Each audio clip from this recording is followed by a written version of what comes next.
Bismillahirrahmanirrahim. Assalamualaikum warahmatullahi wabarakatuh.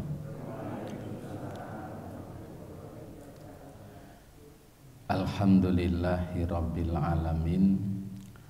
Assalatu wassalamu ala asyrafil anbiya'i wal mursalin Sayyidina Muhammadin wa ala alihi wa ashabihi wa man tabi'ahum bi ihsanin ila yaumiddin. Wa qalu subhanaka la ilma lana illa ma 'allamtana innaka antal alimul hakim. Allahumma anfa'ni bima 'allamtani wa 'allimni ma yanfa'uni warzuqni ilman yanfa'uni. Ibu bapak sekalian, para jamaah rahimakumullah, alhamdulillah senantiasa kita bersyukur kehadirat Allah Ta'ala.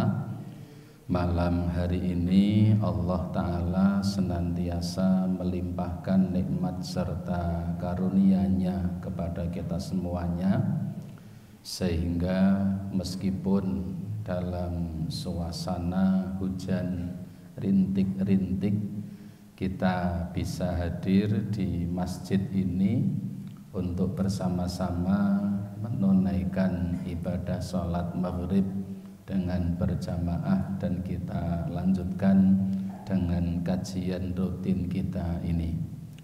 Salawat dan salam tidak lupa semoga tercurah atas Nabiyuna Muhammad sallallahu alaihi wa alihi wasallam, yang semoga terlimpah pula kepada seluruh keluarganya dan semua umatnya yang senantiasa istiqomah dengan dinullah ini sampai hari kiamat kelak.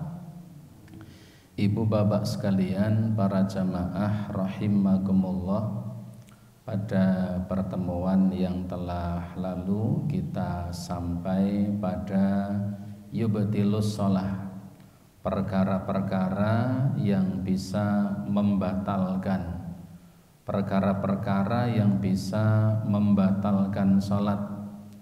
Kemarin kita sampaikan yang pertama adalah yubtilus shalah ma yubtilut thaharah. Sholat itu menjadi batal dengan batalnya kesucian seseorang. Artinya jika ada seseorang sucinya itu menjadi batal karena hadas dan atau najis misalnya, karena hadas tersebut yang menjadikan kesuciannya batal, wudhunya batal, maka sholatnya juga batal. Maka kaidah para ulama, beliau mengatakan demikian, bahwa yubtilus shalah ma yubtilut thaharah. Salat itu bisa menjadi batal dengan batalnya thaharah, dengan batalnya kesucian. Yang kedua kemarin kita sampaikan, yang kedua adalah ad-dhahaku bisauti, tertawa hingga mengeluarkan suara. Jadi di dalam salat tertawa hingga mengeluarkan suara. Ibu bapak, mungkinkah ketika seseorang itu salat dia tertawa? Sangat mungkin, karena barangkali ada perkara-perkara yang bisa menghilangkan konsentrasinya di dalam salat.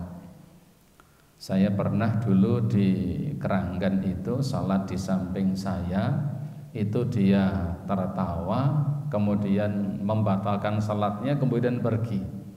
Gara-gara apa? Gara-gara beliau salatnya pakai celana panjang. Tiba-tiba ada anak kecil melobos, ya, melobos, bisa melobos nih, melobos lewat bawahnya karena pakai celana panjang, dan kedua kakinya agak direnggangkan. Ketika dia melobos, kemudian anak kecil itu tidur telentang di hadapannya, kemudian adang-adang sambil nyungir dan meringis-meringis. Padahal giginya griwing semuanya. Nah itu.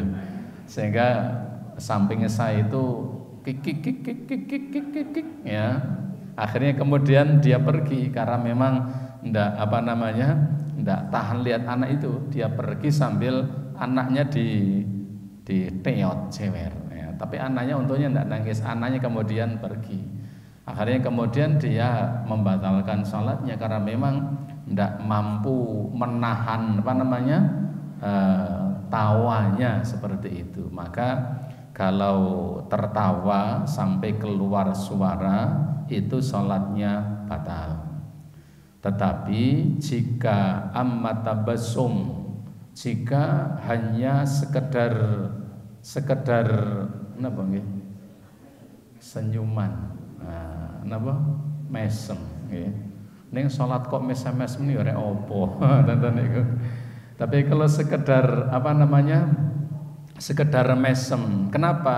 Barangkali ada barangkali membaca imam ketika membaca salah satu surat itu surat yang dianggap favorit ya. Sehingga sambil agak manduk-manduk nek ki nyong yo apal sambil mesem tidak membatalkan salatnya, tapi tidak perlu seperti itu ya. Panjenengan misalnya favoritnya kok inna atau ina misalnya kan, kemudian imamnya rokaat pertama itu misalnya ya idza sama unsakot panjang, di rokaat kedua inna a'toina kal kautsar ces mesem senang karena yang dibaca pendek ya tidak perlu. Tetapi ya senyuman itu tidak membatalkan sholat selama senyuman itu tidak sampai mengeluarkan suara, sebagaimana dinukil oleh Ibnu Mundir. Beliau mengatakan demikian, sekedar tabasum, dan Rasulullah itu kan sering tersenyum ya, jarang tertawa tapi sering tersenyum ya. Ketika berpapasan dengan seseorang, ketika menyampaikan kalimat biasanya beliau sambil menyampaikan sesuatu sambil tersenyum biasanya. Itu yang sekarang sering dijadikan jargon, ada 5S. Nah, 5S. Apa 5S niku? Senyum, sapa, salam. S yang 2 sambal pedes.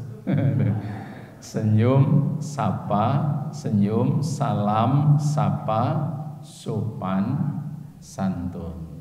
Karena memang senyum, sapa atau senyum, salam, sapa, sopan, santun itu bagian dari akhlak seseorang dan itu sedekah. Karena Nabi mengatakan tabassamuka fi wajhi akhika shadaqatun. Senyummu di hadapan saudaramu itu sebagai sedekah untuknya. Karena bagaimanapun kalau kita berbicara dengan seseorang yang berbicara itu kok kemudian dengan wajah yang tersenyum, ini akan merasakan atau akan dirasakan sangat nikmat orang yang diajak berbicara. Berbeda kalau yang mengajak bicara itu tidak tersenyum tapi nyontong. Nyontong niku napa nyontong niku ngarep lancip ya, mburi mecucu ya, jabrut nyontong. Ini orang yang diajak bicara ndak akan pernah ya merasakan nyaman. Maka begini sekalian, kalau kita itu ada sesuatu gundah di hati kita, simpan dalam hati, tidak usah diperlihatkan bagi orang lain, pada orang lain. Karena tidak ada untungnya. Kalau kita itu nyimpan sesuatu dalam hati, di rumah misalnya ada persoalan suami sama istri, gara-gara garam misalnya, gara-gara sepele, kemudian ya ada sedikit cekcok. Kita bekerja ke tempat kerja masih jabrut saja, tidak ada untungnya. Ya, karena apa? Karena orang yang akan kita ajak berbicara, mereka tidak akan berbicara dengan nyaman. Maka kalau itu kita simpan dalam diri kita nampakkan tidak ada apa-apa, orang akan berbicara nyaman sambil berguru, minimal mengurangi kepedihan kita. Sekalipun atine loru ning lisannya bisa guyu begitu. Baik, yang ketiga adalah al-kalamu amdan li ghairi maslahatis shalah. Yang ketiga, berbicara secara sengaja tanpa ada kemaslahatan di dalamnya. Berbicara secara sengaja. Kalimat berbicara itu berarti pembicaraan itu bisa difahami dan bisa diketahui. Fa'an Jabir Zaid bin Arqam, ya, diriwayatkan dari Zaid bin Arqam, beliau mengatakan kunna natakallamu fis sholati. Beliau mengatakan dulu kami ketika kami sholat biasa kami berbincang-bincang dengan yukallimu rajulu minna sahibahu. Di antara kami berbincang-bincang dengan yang ada di sampingnya. Wa huwa ila janbi fi shalah. Berbincang-bincang dengan orang yang ada di sampingnya, sekedar pembicaraan yang ya simpel pokok. Kalau orang tani, Allah Akbar, sengarit, wis, misalnya kan, dulu biasa begitu. Kata Zaid bin Arqam itu dulu beliau mengatakan dulu kami kalau sholat itu kadang berbicara dengan orang yang ada di samping kami dengan pembicaraan yang seperlunya, pembicaraan yang memang dianggap sesuatu yang perlu. Hatta nazalat, hingga Allah menurunkan surat Al-Baqarah ayat yang ke-238. Allah mengatakan wa qumu lillahi qanitin, dan wa qumu, dan berdirilah kalian lillahi, karena Allah, untuk Allah, maksudnya sholat. Waqumu, dan berdirilah kalian menunaikan sholat karena Allah Ta'ala, qanitina, dengan qanit itu secara harfiah ada yang maknai khusyuk, ya. Berdiri dengan qanit, berdiri dengan khusyuk. Kalimat khusyuk berarti apa? Meniadakan pembicaraan dengan orang lain, karena pembicaraan itu bisa menghilangkan kekhusyuan kita. Wong orang ngomong-ngomong mawon ora iso khusyuk, napa malih sambil omong-omongan. Maka khusyuk ini sesuatu yang harus dilakukan, meskipun barang harus diupayakan. Mohon maaf, khusyuk, saya ulangi, khusyuk dalam sholat itu sesuatu yang harus diupayakan meski kita gagal mendapatkan. Sesuatu yang harus diupayakan, mengupayakan harus, meskipun barangkali amat sulit untuk mendapatkannya. Maka para ulama terjadi perbedaan pendapat, ya, apakah khusyuk ini termasuk sesuatu yang harus di dalam salat atau tidak. Imam Ghazali beliau mengatakan khusyuk itu termasuk rukun salat.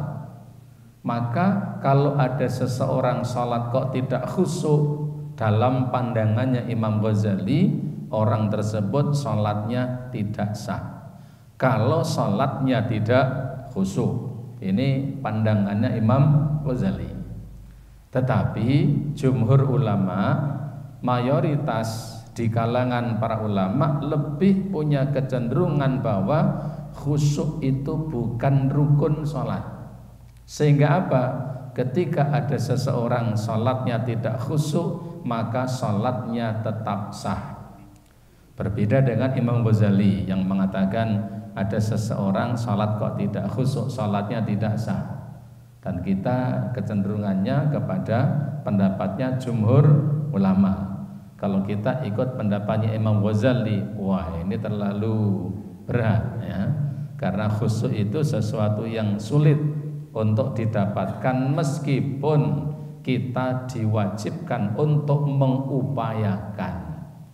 Maka ketika turun surat Al-Baqarah ayat 238, wa qumu lillahi qanitin fa amarna bisukuti wa nahayna 'anil kalam. Maka ketika ayat ini turun, maka kami diperintahkan untuk diam, wa nuhina 'anil kalam, dan kami dilarang untuk berbicara di dalam sholat. Jadi ketika ayat ini turun, maka kami diperintahkan oleh Nabi untuk diam manakala kami melaksanakan salat. Fa in takallama jahilan au nasiyan, tetapi jika seseorang itu berbicara dalam salat karena dia tidak tahu, jadi berbicara karena tidak tahu, au nasian, atau berbicara karena dia lupa. Ya, bisakah terjadi? Bisa. Sedang sholat karena gagal konsentrasi, ya, karena lupa saja. Pernah dulu di Keranggan itu saya pernah sholat maghrib, sholat isya. Pas saya mengimami sholat itu, ya, waladhdallin amin, selesai. Kemudian membaca surat setelahnya sampai pada ayat alaisallahu biahkamil hakimin. Itu ada salah satu makmum yang dengan suara keras mengucapkan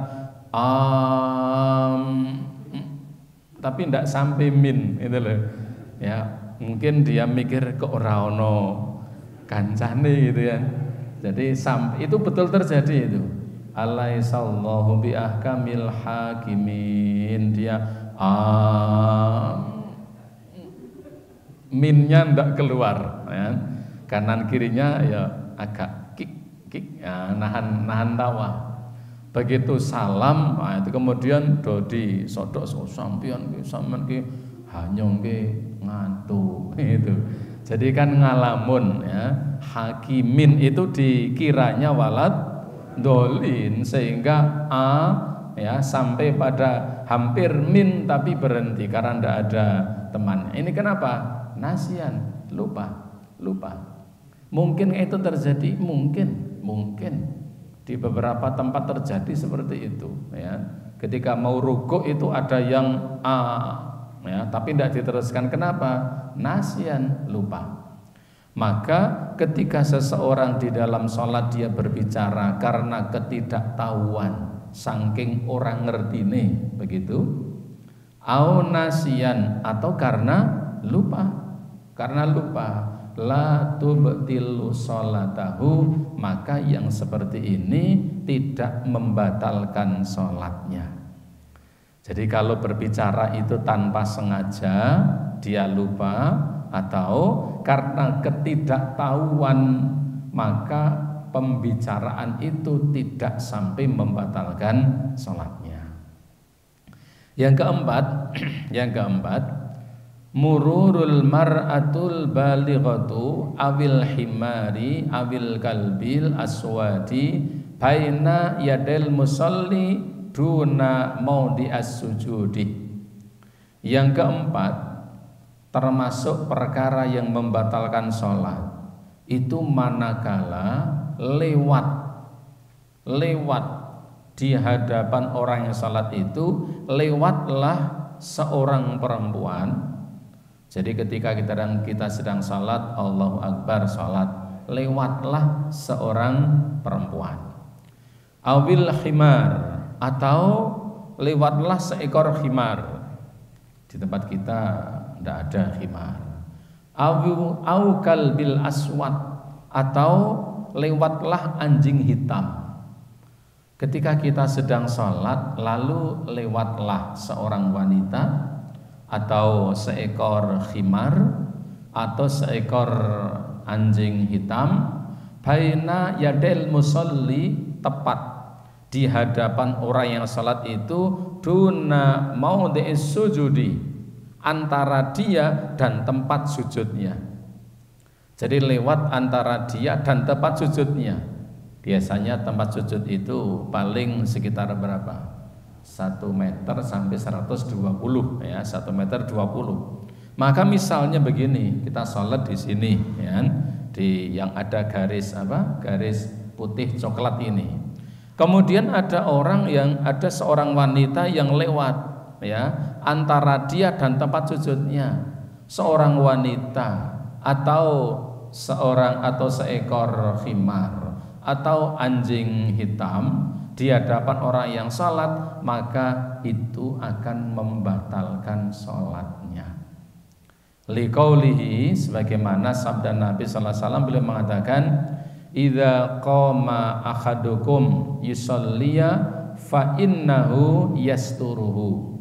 Ketika salah seorang di antara kalian melaksanakan sholat, hendaklah fa innahu yasturuhu, hendaklah ia membuat pembatas baina yadai, idza kana baina yadai mithlu akhiratu rahli, hendaklah ia membuat pembatas antara dia dan tempat sujudnya. Pembatasnya apa? Seperti sandaran pelana kuda. Akhiratu rahli itu sandaran pelana kuda. Besok pelana nggih. Pelana niku napa? Jok. Jadi lapak kuda. Kalau kuda ada lapaknya. Kalau sepeda motor kan joknya. Nah begini, lapak kuda itu biasanya bagian belakangnya ada jenggulnya. Biasanya jenggulan lapak kuda itu sekitar satu jengkal biasanya, tidak panjang ya. Kalau sekarang kan modifikasi ono sendenane itu, paling hanya sekedar ya lapak begini, yang belakang ada nyengkelungnya ya. Biasanya itu sekitar satu jengkal. Nah kata Nabi begitu, apabila salah seorang di antara kalian melaksanakan sholat di tempat terbuka, maka hendaklah ia membuat pembatas antara dirinya dan tempat sujudnya itu. Pembatasnya itu apa? Sesuatu yang berdiri tegak seperti pelana kuda, sandaran pada pelana kuda. Sesuatu yang berdiri tegak kira-kira 1 jengkal.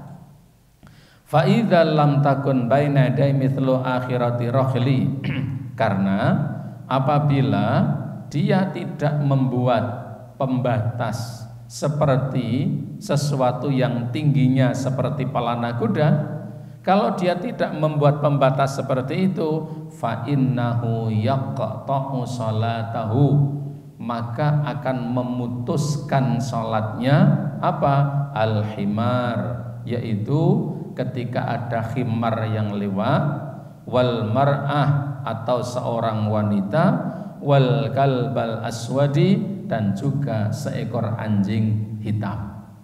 Kalau ada seseorang sholat di tempat terbuka, kok dia tidak membuat pembatas? Kalau Nabi dulu, kalau dia dalam safar, dalam perjalanan, Nabi itu yang sering dibawa tongkat pendek.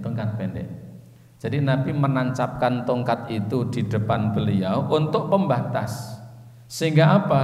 Kalau Nabi ya sholat di sini, misalnya di situ, sini ada pembatasnya, maka ketika ada yang lalu lalang setelah pembatas itu tidak akan merusak sholatnya. Sehingga pembatas ini fungsinya apa? Fungsinya supaya tidak ada orang yang memutuskan antara dia dan tempat sujudnya. Kalau di antara itu ada lewat misalnya ya seorang wanita atau anjing hitam lewat, maka akan memutuskan sholatnya. Warrokhlu yang dimakan rokhlu wa ma yurkabu alai alal ibil. Ya, arrokhlu itu apa yang dikendarai di atas seekor kuda. Wahuwa kasarj, seperti pelana kuda. Kasarjil farsi, seperti pelana kuda. Muakhiratur rokhli migdaruhu dhira. Jadi sandaran pelana kuda itu biasanya hanya jenggul sekitar satu jengkal. Fayakunu hadal migdaru wal mujzi'u fi sutrah. Maka seperti itulah yang perlu dibuat ketika seseorang membuat sutrah ketika dia melaksanakan salat. Ada pertanyaan, bagaimana kalau kita salat di dalam masjid? Nah, begini sekalian, kalau kita salat di dalam masjid, maka yang datang paling awal maka menempatlah di shaf yang paling depan, sehingga tembok ini dijadikan sebagai sutrohnya. Tembok ini dijadikan sebagai pembatasnya.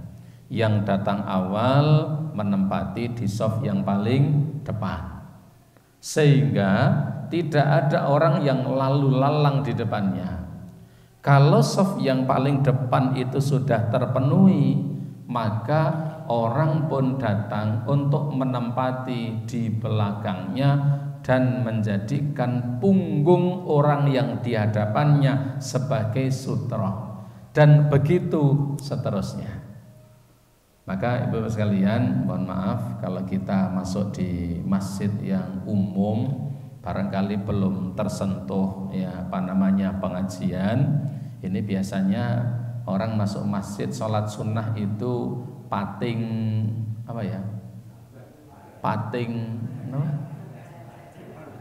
kok telecek pating pelencar gitu kan ya. Ini pating telecek itu elek banget ya. Ya, pating pelencar ya. Jadi datang di sana, di sana, di sana. Nun sewu. Ya memang karena belum tahu ya. Artinya apa? Ya pancen niku nek urung ngerti. Kita yang sudah tahu jangan begitu.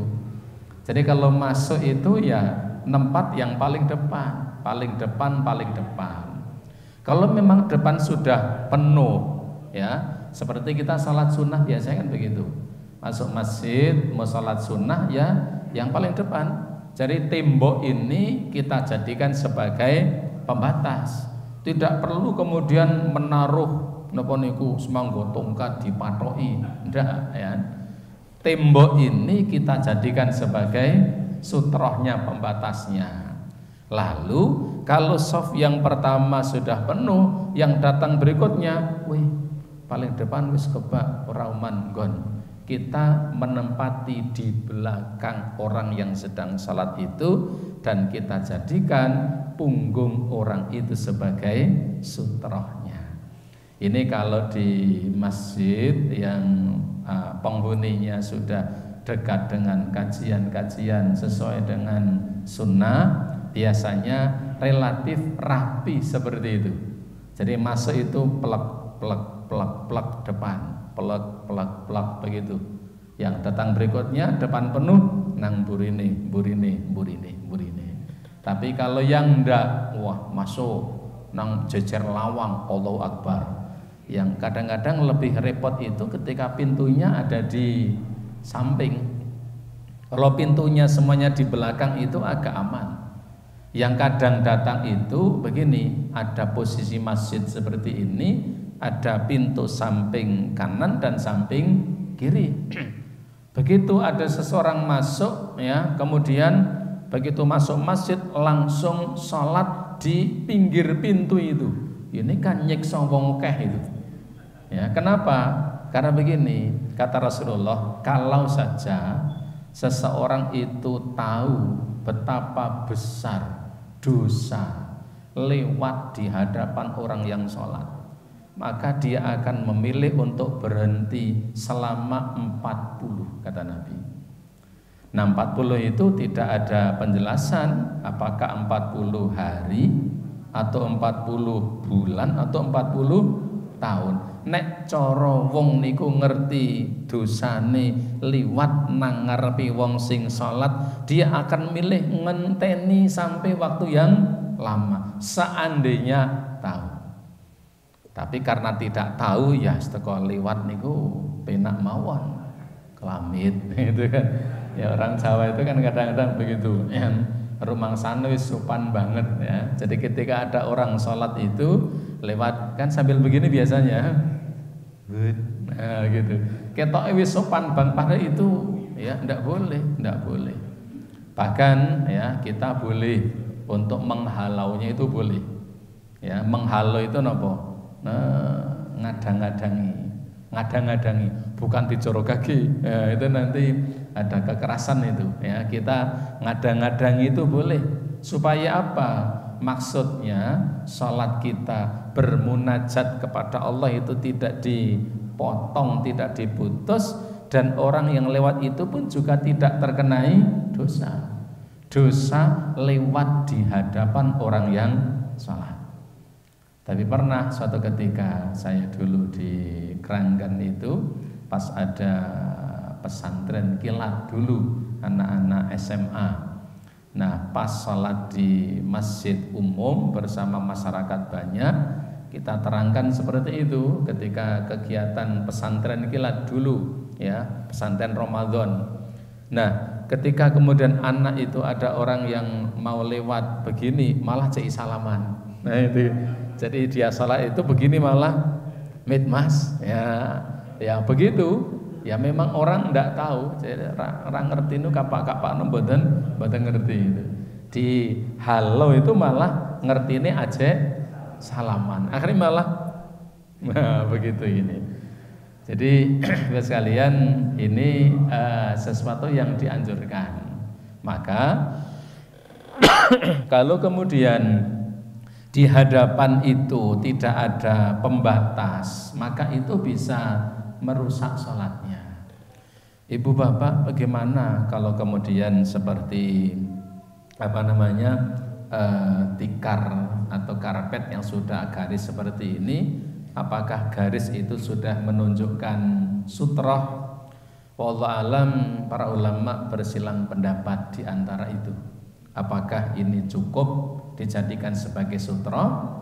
Tetapi terlepas dari itu semua, solusi yang paling tepat itu adalah tadi, yang datang paling awal menempati shaf yang paling depan, itu yang lebih selamat. Jadi terlepas dari pembahasan ini sudah termasuk sutroh, yang datang terakhir kemudian sholat datang awal sholat di situ sutrohnya garis. Memang para ulama berbeda pendapat antara apakah garis itu cukup sebagai sutroh atau tidak. Nah, terlepas dari itu, solusi yang paling tepat itu adalah yang datang paling awal menempati yang paling depan. Yang paling depan ditempati dahulu, ketika nanti kemudian sudah tidak cukup, maka yang datang berikutnya menempati di shaf yang ada di belakangnya dan seterusnya. Yang kelima termasuk pembatal salat itu adalah kasful aurati amadan, membuka aurat secara sengaja. Membuka aurat secara sengaja, kecuali kalau tidak sengaja, seperti tertimpa. Nek angin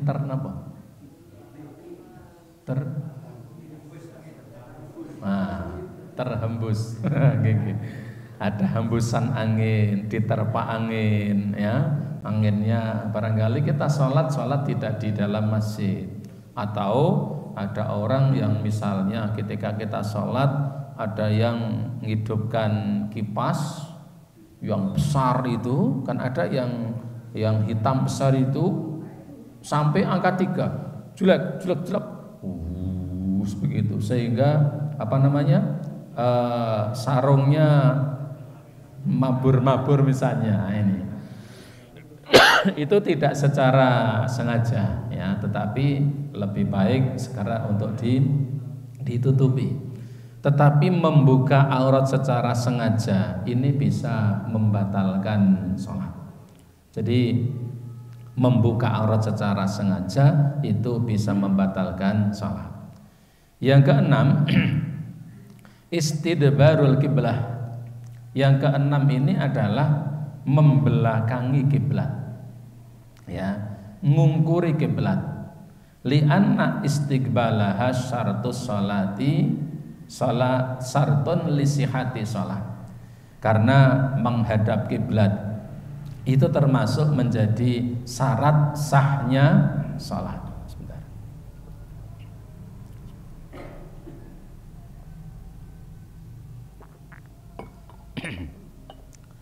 Jadi yang keenam ini istidbarul kiblah, membelakangi kiblat.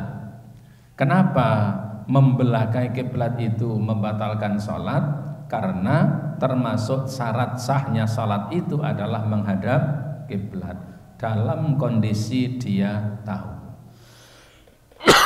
Kecuali kalau seseorang dalam kondisi tidak tahu kiblat itu ada di arah mana, seperti seseorang yang melaksanakan sholat di tengah perjalanan di sebuah padang yang luas, datang waktu sholat, kemudian sholat di tempat itu, dia tidak tahu kemana arah kiblatnya. Dalam kondisi yang seperti itu, maka ada beberapa langkah. Langkah yang pertama adalah bertanya kepada orang yang ada di tempat itu, kiblatnya arahnya mana. Jika ada orang yang bisa ditanya. Kalau tidak ada yang ditanya, yang kedua adalah dengan melihat tanda-tanda alam. Tanda-tanda alam apa? Bisa melihat arah sinar matahari. Itu kalau di siang hari. Malam hari bisa melihat, ya, bisa melihat.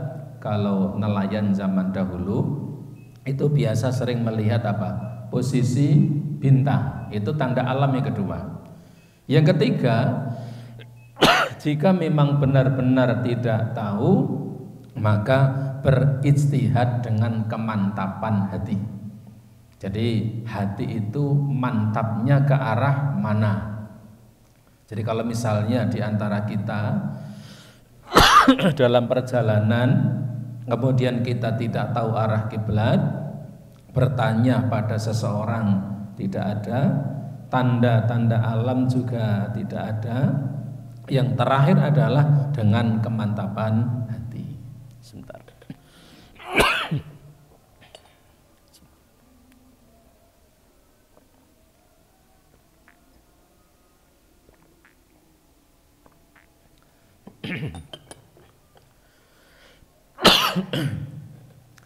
Kemantapan hati ini bisa dijadikan sebagai sandaran untuk menentukan kiblat, meskipun sebenarnya kiblatnya tidak pas. Jadi meskipun kiblat tidak pas, tetapi kalau itu sudah menjadi kemantapan hati, maka itulah yang kemudian harus dilakukan. Ibu bapak jamaah rahimakumullah. Kemudian yang ke-7, yang ke-8 dan seterusnya barangkali kita lanjutkan pada pertemuan yang akan datang, karena sudah masuk waktu salat Isya, dan kita cukupkan dengan kafaratul majlis. Subhanakallahumma wa bihamdika asyhadu an la ilaha illa anta astaghfiruka wa atubu ilaik. Assalamualaikum warahmatullahi wabarakatuh.